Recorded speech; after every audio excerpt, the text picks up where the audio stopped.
Hi entrepreneurs, welcome back to our channel Avinash Biz Connect. ఈ వీడియోలో మనకి ఈజీగా బిజినెస్ లోన్ రావడానికి టాప్ 5 సర్టిఫికెట్స్ ఏంటో తెలుసుకుందాం. ఎవరైతే కొత్తగా లోన్ తీసుకొని బిజినెస్ స్టార్ట్ చేద్దాం అనుకున్న వాళ్ళు లేదా ఎగ్జిస్టింగ్గా మీకు బిజినెస్ ఉంది ఆ బిజినెస్ గ్రో చేద్దాం అనుకుని లోన్ తీసుకుందాం అనుకున్న వాళ్ళు ఈ వీడియో అయితే చాలా ఇన్ఫర్మేటివ్గా ఉంటుంది. ఎండ్ వరకు వాచ్ చేయండి. ఇంకా మన ఛానల్ని ఎవరైతే సబ్స్క్రైబ్ చేసుకోలేదో ప్లీజ్ సబ్స్క్రైబ్ చేసుకోండి. అండ్ ఈ వీడియో కానీ మీకు ఇన్ఫర్మేటివ్గా అనిపిస్తే లైక్ అండ్ షేర్ చేయండి. మీకు ఏ టైప్ ఆఫ్ బిజినెస్ ఇన్ఫర్మేషన్ కావాలో కింద కామెంట్లో అయితే మెన్షన్ చేయండి.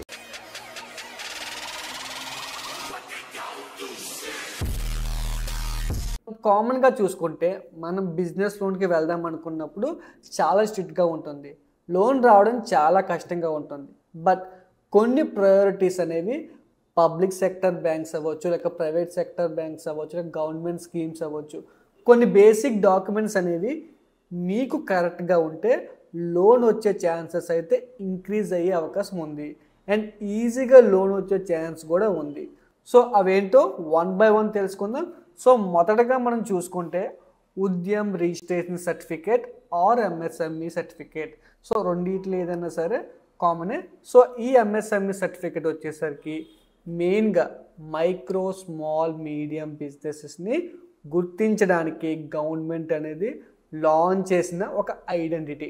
సో ఈ ఎంఎస్ఎంఈ ఆర్ ఉద్యమ్ రిజిస్ట్రేషన్లో ఎవరైతే రిజిస్టర్ అయ్యి ఉంటున్నారో వాళ్ళు గవర్నమెంట్ అండర్లో బిజినెస్ చేస్తున్నట్టు ఒక రికగ్నైజ్డ్ బిజినెస్ ఏజెన్సీగా ఈ గవర్నమెంట్ అనేది వాళ్ళని గుర్తించడం జరుగుతుంది. సో మీరు ఈ ఉద్యమ్ రిజిస్ట్రేషన్లో రిజిస్టర్ అయితే సో మీకు గవర్నమెంట్ దగ్గర నుంచి స్కీమ్స్ అవ్వచ్చు, లేక లోన్స్ అవ్వచ్చు, సబ్సిడీస్ అవ్వచ్చు రావడానికి ఛాన్సెస్ అనేవి చాలా అంటే చాలా ఎక్కువగా ఉంటాయి. అండ్ బ్యాంక్స్ అనేవి ఈజీగా లోన్ అప్రూవ్ చేయడానికి ఎక్కువ అవకాశం కూడా ఉంటుంది. అండ్ మెయిన్గా చూసుకుంటే ఇంట్రెస్ట్ రేట్స్ అనేవి నార్మల్గా పోల్చుకుంటే చాలా తక్కువలో అయితే మీకు లోన్స్ అనేవి ఇవ్వడం జరుగుతుంది. ఎప్పుడైతే మీరు ఉద్యమ్ రిజిస్ట్రేషన్ సర్టిఫికేట్ చేసుకుంటారో అప్పుడు మీరు చాలా అంటే చాలా గవర్నమెంట్ స్కీమ్స్ ఆర్ లోన్స్లో ఎన్రోల్ అవ్వడానికి కూడా చాలా యూస్ఫుల్గా ఉంటుంది. సో ఎలా ఎన్రోల్ అవ్వాలి అంటే జస్ట్ మీరు ఆన్లైన్లోకి వెళ్ళి udyam-registration.gov.in వెళ్ళి అప్లై చేసుకోవచ్చు. Just me pan card and Aadhaar card number ఉంటే సరిపోతుంది. ఆన్లైన్లో 10 minutesలో అయితే రిజిస్ట్రేషన్ అనేది కంప్లీట్ అయితే అవ్వడం జరుగుతుంది. సెకండ్ వచ్చేసరికి జిఎస్టీ రిజిస్ట్రేషన్ సర్టిఫికేట్. సో ఈ జిఎస్టీ అనేసరికి కామన్గా అందరికీ ఉండాల్సిందే. సో చిన్న బిజినెస్ అవ్వచ్చు, లేక పెద్ద బిజినెస్ అవ్వచ్చు, జిఎస్టీ ఉంటే చాలా అంటే చాలా యూస్ఫుల్గా ఉంటుంది. సో జిఎస్టీ అంటే గూడ్స్ సర్వీస్ ట్యాక్స్. సో మీరు ఏదైతే ప్రోడక్ట్ని బై చేస్తున్నారో సెల్ చేస్తున్నారో అదన్నీ గవర్నమెంట్ అండర్లో ప్రాపర్గా మీరు చేస్తున్నారా లేదా అనేది మీరు చూపించుకోవచ్చు. సో జిఎస్టీ మీరు చేసుకుంటే చాలా బెనిఫిట్స్ ఉంటాయి. అండ్ నార్మల్గా జిఎస్టీ అనేది మీరు ఒకవేళ ప్రొడక్ట్ని సేల్ చేస్తూ ఉంటే టర్న్ ఓవర్ అనేది 40 lakhs దాటితే తప్ప అవసరం లేదు. అండ్ సర్వీస్ వచ్చేసరికి 20 lakhs దాటితే తప్ప అవసరం లేదు. బట్ కామన్గా అయితే చాలా బ్యాంక్స్లో ఆర్ ప్రైవేట్ బ్యాంక్స్ అవ్వచ్చు, గవర్నమెంట్ బ్యాంక్స్ అవ్వచ్చు, జిఎస్టీ ఉంటేనే లోన్స్ ఇస్తున్నాయి. సో మీరు జిఎస్టీ కానీ ఉంటే చాలా అంటే చాలా బెటర్ ఆప్షన్స్ ఉంటాయి. మీరు కొత్తగా బిజినెస్ స్టార్ట్ చేస్తున్నా, చిన్నగా బిజినెస్ ఉన్నా సరే జిఎస్టీ అనేది కంపల్సరీ కాదు.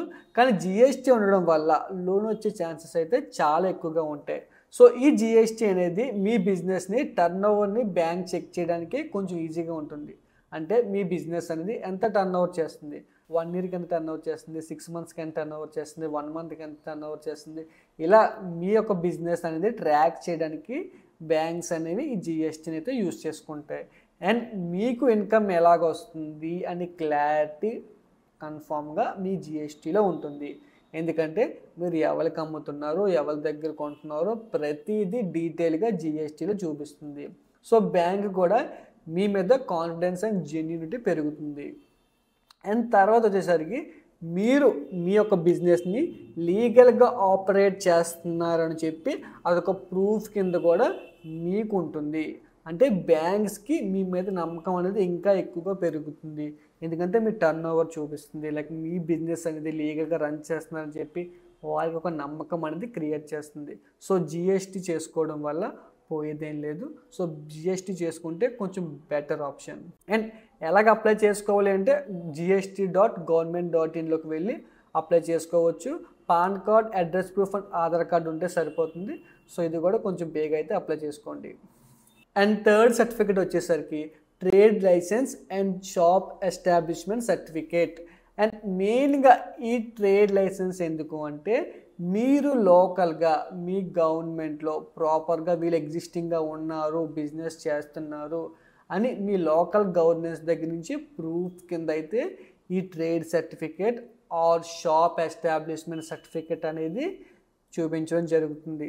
సో ఇది మెయిన్గా మీ గ్రామ పంచాయతీ కానీ మీ మున్సిపాలిటీ దగ్గర కానీ, లైక్ మీరు హైదరాబాద్లో ఉంటే జిహెచ్ఎంసి, ఒకవేళ వైజాగ్లో ఉంటే జీవీఎంసి. సో ఈ మున్సిపాలిటీ ప్రకారంగా మీరు జెన్యూన్గా బిజినెస్ని చేస్తున్నారు, గవర్నమెంట్ లీగల్ నార్మ్స్ని ఫాలో అయ్యి బిజినెస్ చేస్తున్నారని చెప్పి ఒక ఐడెంటిఫికేషన్. సో ఇది ఉండడం వల్ల మీకు మీ బిజినెస్ అనేది జెన్యూనిటీ ఉందా లేదా చూపిస్తుంది. అండ్ ఈ యొక్క ట్రేడ్ లైసెన్స్ ఉండడం వల్ల మీ యొక్క బ్యాంక్కి వెరిఫికేషన్ చేయడానికి చాలా అంటే చాలా ఈజీగా ఉంటుంది. అండ్ బ్యాంక్కి మీ యొక్క బిజినెస్ మీద జెన్యూనిటీ పెరుగుతుంది. అండ్ లోకల్ లాస్ని మీరు ఫాలో చేస్తున్నారన్నట్టు ప్రూఫ్ కూడా ఆ ట్రేడ్ లైసెన్స్లో అయితే ఉండడం జరుగుతుంది. సో మీరు ఈ యొక్క ట్రేడ్ లైసెన్స్ని అప్లై చేయాలంటే మీ లోకల్లో ఉన్న మున్సిపాలిటీకి వెళ్ళి అప్లై చేసుకోవచ్చు. ఐదర్ మీ సేవలో కూడా అప్లై చేసుకోవచ్చు ఆర్ ఆన్లైన్లో కూడా అప్లై చేసుకోవచ్చు. అండ్ దీనికి కావాల్సిన డాక్యుమెంట్స్ ఏంటంటే Aadhaar card, rental agreement and photos ఉంటే సరిపోతాయి. ఈజీగా మీరు చెప్పిన వాటిలో అయితే అప్లై చేసుకుంటే కొంచెం బేగా అయితే వచ్చేసి చిన్న చిన్న షాపుల వాళ్ళు కూడా అప్లై చేసుకుంటే చాలా మంచిది. ఎందుకంటే మీకు లోన్ వచ్చే ఛాన్సెస్ అయితే ఇంక్రీజ్ అవుతాయి. సో లోన్ వచ్చే ఛాన్సెస్ అనేవి ఇంక్రీజ్ అవ్వడం వల్ల సో మీరు రేపు పొద్దున ఏమైనా పెద్ద లోన్కి వెళ్దాం అనుకున్నప్పుడు ఈ యొక్క ట్రేడ్ లైసెన్స్ అనేది చాలా అంటే చాలా యూస్ఫుల్గా ఉంటుంది. అండ్ ఫోర్త్ సర్టిఫికేట్ వచ్చేసి ITR and balance sheet. Income tax returns and balance షీట్ని చూపించాల్సి ఉంటుంది. సో ఐటీఆర్ అనేది మెయిన్గా ఇన్కమ్ ట్యాక్స్ ఫైల్. మీ యొక్క ఇన్కమ్ ఎంత వస్తుంది, జెన్యూన్గా మీరు ప్రతి ఇయర్ ఇన్కమ్ని ఫైల్ చేస్తున్నారా లేదా అనేది ఈ యొక్క ఐటీఆర్లో మీకు చూపించడం జరుగుతుంది. సో ఐటీఆర్ ఉంటే మెయిన్గా వచ్చేసరికి బ్యాంక్కి మీ ఇన్కమ్ అనేది క్లియర్గా చూడడం జరుగుతుంది. సో ఈ మంత్లో వీళ్ళు ఇంత టర్న్ ఓవర్ చేశారు, ఎంత ప్రాఫిట్ మేక్ చేస్తున్నారు, ఎంత రెవెన్యూ మేక్ చేస్తున్నారు అనేది ప్రాపర్గా మీరు ఐటీఆర్లో ఫైల్ చేయడం జరుగుతుంది. కాబట్టి మీకు లోన్ వచ్చే ఛాన్సెస్ అయితే చాలా ఎక్కువగా ఉంటాయి. లైక్ మీరు ఎక్కువ లోన్కి వెళ్దాం అనుకున్నప్పుడు ఈ యొక్క ఐటీఆర్ అండ్ బ్యాలెన్స్ షీట్ అనేది చాలా అంటే చాలా యూస్ఫుల్గా ఉంటుంది. అండ్ మీ బిజినెస్ యొక్క గ్రోత్ని ట్రాక్ చేయడానికి కూడా గవర్నమెంట్స్ అండ్ బ్యాంక్స్కి చాలా అంటే చాలా ఈజీగా ఉంటుంది. సో దీనివల్ల మీ యొక్క కంపెనీ ఆర్ బిజినెస్ మీద బ్యాంక్స్కి నమ్మకం పెరిగే అవకాశం కూడా ఉంది. And high amount of loan approve అయ్యే అవకాశం కూడా ఉంది. అండ్ లార్జ్ లోన్స్ 50 లక్షలు 60 లక్షలు సో అంత హ్యూజ్ అమౌంట్ ఆఫ్ లోన్స్ మీరు కావాలన్నప్పుడు ఈ ఐటీఆర్స్ని మీరు చూపించగలిగితే ప్రాపర్గా, బ్యాలెన్స్ షీట్ని చూపించగలిగితే ప్రాపర్గా మీకు లోన్ వచ్చే అవకాశం అయితే చాలా ఎక్కువగా ఉంది. బ్యాలెన్స్ షీట్ అనేది మెయిన్గా మీ సిఏతోనే ప్రాపర్గా రెడీ చేసుకొని ప్రాఫిట్ అండ్ లాస్ స్టేట్మెంట్ని కూడా ప్రాపర్గా రెడీ చేసుకొని బ్యాంక్కి సబ్మిట్ చేశారనుకోండి. సో మీకు బ్యాంక్స్కి ప్రాపర్గా బాండింగ్ ఉంటుంది. సో వాళ్ళు మీ బిజినెస్ని ట్రాక్ చేయడం కొంచెం ఈజీగా ఉంటుంది. అండ్ లోన్ రావడానికి కూడా ఎక్కువగా ఛాన్సెస్ అనేవి ఉన్నాయి. సో ఈ ఐటీఆర్ అనేది కొత్తగా బిజినెస్ స్టార్ట్ చేసిన వాళ్ళకి అవసరం లేదు. బట్ ఆల్రెడీ ఎగ్జిస్టింగ్గా ఉన్న బిజినెస్ వాళ్ళకి మాత్రమే యూస్ఫుల్గా ఉంటుంది. అండ్ కొత్తగా స్టార్ట్ చేసిన బిజినెస్ వాళ్ళకి ఐటీఆర్ అనేది అడగరు మ్యాక్సిమం. బట్ మీరు ప్రీవియస్గా ఏమైనా ఐటీఆర్స్ ఉంటే ఫైల్ చేసుకోవచ్చు. బట్ ఎవరైతే ఎగ్జిస్టింగ్గా బిజినెస్ ఉన్న వాళ్ళు ఐటీఆర్ ఫైల్ చేస్తే మీకు హెవీ చెప్పాను కదా ముందే హ్యూజ్ అమౌంట్ ఆఫ్ లోన్స్ అయితే రావడం జరుగుతుంది. సో కొత్తగా బిజినెస్ పెట్టే వాళ్ళు ఏం భయపడకండి. సో మీ ఐటీఆర్ లేకపోయినా మీకు లోన్ అనేది రావడం జరుగుతుంది. బట్ ఉన్న వాళ్ళ గురించి అయితే కొంచెం ఎక్కువ ఛాన్సెస్ రావడానికి ఉంటుంది. ఫైనల్గా ఫిఫ్త్ వన్ వచ్చేసి business pan card and current account. So జనరల్గా మీరు ఒక బిజినెస్ని స్టార్ట్ చేస్తున్నప్పుడు మీ ఓన్ పాన్ కార్డ్ మీద కాకుండా బిజినెస్ పాన్ కార్డ్ మీద మీ యొక్క బిజినెస్ని స్టార్ట్ చేయడం బెటర్.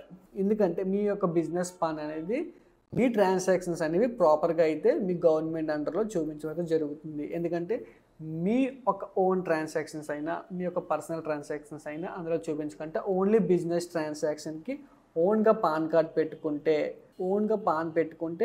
మీకు వర్కౌట్ అయ్యే ఛాన్సెస్ చాలా ఎక్కువగా ఉన్నాయి. అండ్ మీ బిజినెస్కి సంబంధించి కరెంట్ అకౌంట్ని చేసుకోండి. ఎందుకంటే సేవింగ్స్ అకౌంట్ కాకుండా కరెంట్ అకౌంట్ని చేసుకుంటే మీకు లోన్ వచ్చే ఛాన్సెస్ అయితే పెరిగే అవకాశం కూడా ఎక్కువ ఉంది. చిన్న బిజినెస్లు కూడా మీరు కరెంట్ అకౌంట్ని షిఫ్ట్ అయితే బెటర్. ఎందుకంటే కరెంట్ అకౌంట్ ఉంటే మీకు లోన్ వచ్చే ఛాన్సెస్ అయితే చాలా ఎక్కువగా ఉంటాయి. సో మీకు ఎందుకు బెటర్ అనేసరికి రెగ్యులర్గా ట్రాన్సాక్షన్ని ట్రాక్ చేయవచ్చు. ఎందుకంటే మీ యొక్క బ్యాంక్ పాన్ అవ్వచ్చు, లేక బ్యాంక్ కరెంట్ అకౌంట్ అవ్వచ్చు. సో ఓన్లీ బిజినెస్ ట్రాన్సాక్షన్స్ అవుతాయి కాబట్టి బ్యాంక్ వాళ్ళకి మీ ట్రాన్సాక్షన్స్ ఆర్ మీ టర్న్ ఓవర్ చెక్ చేయడానికి చాలా అంటే చాలా ఈజీగా ఉంటుంది.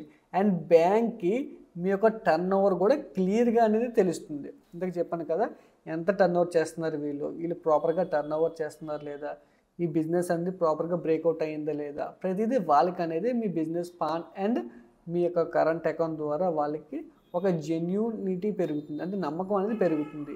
అండ్ మీరు బిజినెస్ అనేది ప్రొఫెషనల్గా హ్యాండిల్ చేస్తున్నారని వాళ్ళకి నమ్మకం కూడా ఉంటుంది. ఎందుకంటే మీరు అన్ని ప్రాపర్గా సర్టిఫికేట్స్ అనేది ఉండడంతో, సో కరెంట్ అకౌంట్ ఉన్న, బిజినెస్ పాన్ ఉన్న, సో వాళ్ళకి ఓకే వీళ్ళు ప్రాపర్గా ప్రొఫెషనల్గా రన్ చేస్తున్నారు వీళ్ళు బిజినెస్ అనేది, బ్యాంక్స్కి ఇంకా మీ మీద కాన్ఫిడెన్స్ పెరిగి మీకు లోన్ ఇవ్వడానికి ఇచ్చే ఛాన్సెస్ కూడా చాలా ఎక్కువగా ఉన్నాయి. అండ్ మీరు ఈ కరెంట్ అకౌంట్ ఓపెన్ చేయాలంటే జనరల్గా మీ ఉండి బ్యాంకే వెళ్ళి మీ సేవింగ్స్ అకౌంట్ని కరెంట్ అకౌంట్గా చేంజ్ చేసుకోవచ్చు, లేక వేరే బ్యాంక్లో అయితే కొత్త అకౌంట్ని తీసుకోవచ్చు. అండ్ బిజినెస్ పాన్ కార్డు కూడా మీ యొక్క మీ సేవ ఆన్లైన్లో కూడా ఈజీగా అప్లై చేసుకోవచ్చు. అండ్ ఈ 5 కాకుండా మెయిన్గా మన బిజినెస్ లోన్ రావాలంటే మనం మెయిన్గా చూసుకోవాల్సింది ప్రాజెక్ట్ రిపోర్ట్. ఎందుకు project report? So project report అనేది మెయిన్గా మన బిజినెస్ ఏంటి, మన బిజినెస్ ఏం చేస్తున్నాం, మన బిజినెస్ ద్వారా ఏం తీసుకుంటాం అనేది మీరు ప్రాపర్గా ప్రాజెక్ట్ రిపోర్ట్లో చూపించాల్సి ఉంటుంది. లైక్ ఎక్విప్మెంట్ అవ్వచ్చు, రా మెటీరియల్స్ అవ్వచ్చు, ఛార్జెస్ అవ్వచ్చు, లైక్ ఎక్స్పెన్సెస్ అవ్వచ్చు, లైక్ ఇలాంటివన్నీ ప్రాపర్గా మీరు ప్రాజెక్ట్ రిపోర్ట్లో చూపించి అండ్ మీ ఒక బ్యాంక్ మేనేజర్కి చెప్పగలిగి, సో ఇవన్నీ డాక్యుమెంట్స్ ఉంటే ఒక ఎత్తు, మీ ప్రాజెక్ట్ రిపోర్ట్ అనేది ఒక ఎత్తు. ఓకే, సో ఇవన్నీ ప్రాపర్గా రెడీ చేయండి. సో మా వల్ల కాదు సార్, మేము చేయలేము అంటే మీ లోకల్లో ఉన్న సీఏకి కన్సిడర్ అయ్యి, సార్ మా బిజినెస్ ఇది, మాకు ప్రాజెక్ట్ రిపోర్ట్ తయారు చేయండి, మా బిజినెస్ ఎంత ప్రాపర్గా రన్ అవ్వగలదా, సో వాళ్ళతో డిస్కస్ చేసి జెన్యూన్గా ప్రాపర్గా రెడీ చేసుకోండి. మీకు లోన్ వచ్చే ఛాన్సెస్ అయితే చాలా అంటే చాలా ఎక్కువగా ఉన్నాయి. కొత్తగా బిజినెస్ని స్టార్ట్ చేస్తున్న వాళ్ళైనా సరే, ఎగ్జిస్టింగ్గా బిజినెస్ ఉండి గ్రోత్ చేద్దాం అనుకున్న వాళ్ళైనా సరే, లోన్కి వెళ్దాం అనుకున్నప్పుడు బేసిక్గా ఈ 5 డాక్యుమెంట్స్ని మీరు రెడీ చేసుకోండి. అండ్ ప్రాజెక్ట్ రిపోర్ట్ కూడా ప్రాపర్గా సెటప్ చేసుకొని అప్పుడు వెళ్ళి అడగండి, లోన్ అనేది 100% ఈజీగా వస్తుంది. సో ఇంత కాన్ఫిడెంట్గా మీరు వెళ్ళి అడిగేసరికి బ్యాంక్ మేనేజర్ కూడా కన్విన్స్ అయ్యే అవకాశం అయితే ఎక్కువగా ఉంటుంది. సో నెక్స్ట్ వీడియోలో ఒక మంచి బిజినెస్ ఇన్ఫర్మేషన్తో మళ్ళీ కలుద్దాం. Until then take care, bye bye.